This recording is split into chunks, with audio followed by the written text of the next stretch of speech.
ఉన్న బంగారాన్ని విడిపించి ఆ రోజు ఆన్లైన్ రేటుకే మేము కొంటాం. Sharma gold company. రోడ్డుపై ఏ తప్పు చేయలేదు, అతి వేగం లేదు, నిర్లక్ష్యంగా నడపలేదు. తన వాహనంపై తన దారిన తాను పోతుంది. కానీ మరణం మాత్రం తప్పలేదు. మృత్యు వెంటాడి కాటేసింది. ఏం జరిగిందో తెలుసుకునే అవకాశం లేకుండా నిమిషాల్లో ప్రాణం పోయింది.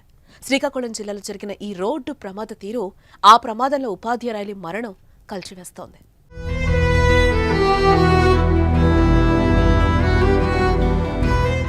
వాహనంతో రోడ్డెక్కితే క్షేమంగా ఇంటికి వెళ్తామో లేదో తెలియడం లేదు.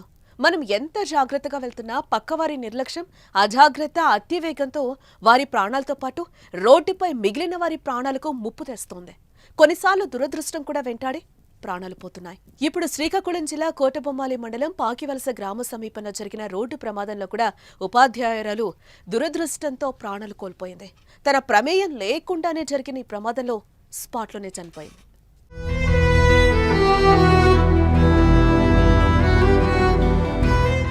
ఆముదలవలస మండలం తిమ్మాపురం గ్రామానికి చెందిన ఎస్ త్రివేణి టెక్కిలి మండలం సన్యాసిపేటలో పాఠశాలలో ఉపాధ్యాయురాలుగా పనిచేస్తున్నారు. ఎప్పట్లాగే తన స్కూటీపై ఉదయం స్కూల్కు బయలుదేరారు. పాకివలస సమీపంలో జాతీయ రహదారిపై వెళ్తున్న కారు టైర్లు పేరడంతో డివైడర్ను ఢీకొని పల్టీలు కొడుతూ త్రివేణి స్కూటీని ఢీకొంది. ఈ ప్రమాదంలో తీవ్ర గాయాలపాలైన ఉపాధ్యాయురాలు అక్కడికక్కడే మృతి చెందింది. బడిలో పాఠాలు చెప్పాల్సిన టీచర్ రోడ్డుపై రక్తపు మడుగులో పడి చనిపోవడం ప్రతి ఒక్కరిని కంటితడి పెట్టించింది.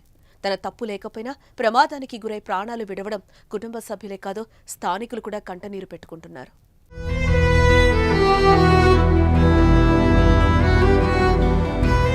కారు బోల్తా పడ్డంతో దాంట్లో ప్రయాణిస్తున్న ఇద్దరు వ్యక్తులకు కూడా గాయాలయ్యాయి. మృత్యువు ఎప్పుడు ఎలా వస్తుందో చెప్పలేమనడానికి ఈ ప్రమాదమే మరో నిదర్శనం. కాసేపు ఆగితే ఉపాధ్యాయురాలు స్కూల్కెళ్లిపోయేది. కానీ అదే సమయానికి కారు టైర్ పేరడం, పల్టీ కొట్టడం, ఆమె స్కూటీని ఢీ కొట్టడం, ప్రాణం పోవడం ఇట్టే జరిగిపోయాయి.